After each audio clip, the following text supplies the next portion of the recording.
বাঙালি বাড়ির রবিবার মানেই কিন্তু দুপুরের মেনুতে রয়েছে গরম গরম প্রেসার কুকার মাটন বা আলু দিয়ে মাটনের পাতলা ঝোল। তবে আজ কিন্তু বাড়িতে নয়, চলে গেছিলাম রেস্টুরেন্টে প্রেসার কুকার মাটনের টেস্ট নেওয়ার জন্য।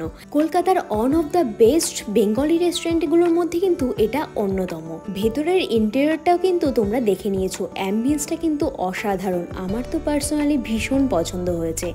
একদম শান্ত নিরিবিলি হালকা একটা মিউজিক চলছিল, তার সঙ্গে ডাইনিংটাও কিন্তু বেশ সুন্দরভাবে ডেকোর করা। এবার চলো মেনু কার্ডটা একটু খুলে দেখা যাক।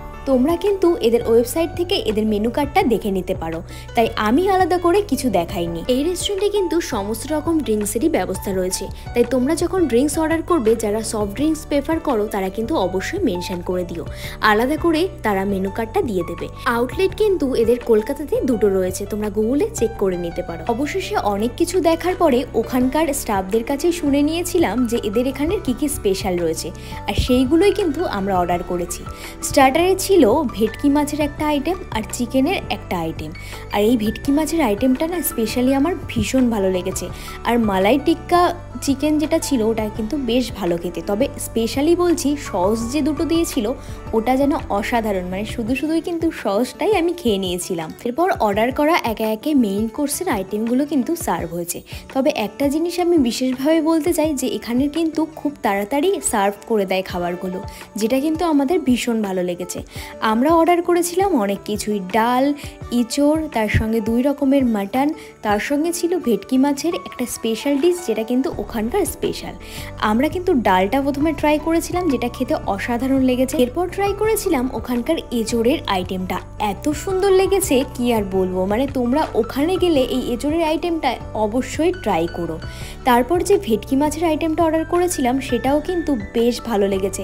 ভেটকি মাছের কোয়ালিটিটা কিন্তু দারুণ ছিল, মানে একদমই ফ্রেশ। তার সঙ্গে কিন্তু গ্রেভিটা ছিল সর্ষের, আর সর্ষে যেহেতু আমি অতটা পছন্দ করি না, তবে কিন্তু খেতে ভালো লেগেছিল। মানে সর্ষের যেহেতু হালকা ফ্লেভারটা ছিল, তাই আমার কিন্তু বেশ ভালো লেগেছে। লাস্টে কিন্তু একটু লেবু দিয়েও খেয়েছিলাম, যেটা কিন্তু দারুণ লেগেছে খেতে। এবার চলো মাটনের যে কষাটা অর্ডার করেছিলাম সেটা ট্রাই করা যাক। যেহেতু আমরা মাটনের দুটো আইটেম অর্ডার করেছি, তাই ফার্স্টে কিন্তু কষাটাই ট্রাই করেছি। আর মাটন কষাটা কিন্তু দারুণ লেগেছে খেতে, মানে সত্যি বলতে মাটন কষাটা দিয়েই যেন বেশি ভালো লাগছিল। তবে এখানকার এই প্রেসার কুকার মাটনটা ট্রাই করার জন্য কিন্তু ভীষণ এক্সাইটেড ছিলাম আমরা, যেহেতু আমাদের বাইরে কিন্তু এই প্রেসার কুকার মাটন প্রথমবার। তবে যতটা না এক্সাইটেড ছিলাম ততটাই ডিসঅ্যাপয়েন্টেড হয়েছি খেয়ে, মানে একদমই আমাদের ভালো লাগেনি। আমার তো পার্সোনালি একদম ভালো লাগেনি। তবে মাটনের কোয়ালিটিটা কিন্তু খুবই ভালো ছিল, শুধু গ্রেভিটা আমার পছন্দ হয়নি।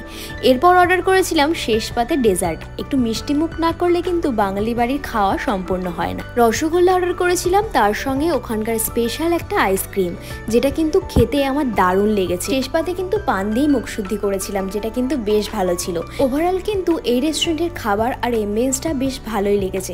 তবে এখানকার খাবারগুলো কিন্তু একটু এক্সপেন্সিভ, যেটা কিন্তু আমরা প্রথমবারই দেখলাম। মানে খাবার অর্ডার করার সময় তো ভাবিনি যে এত বিল হয়ে যাবে, তবে অনেকটাই কিন্তু বিল চলে এসেছিল।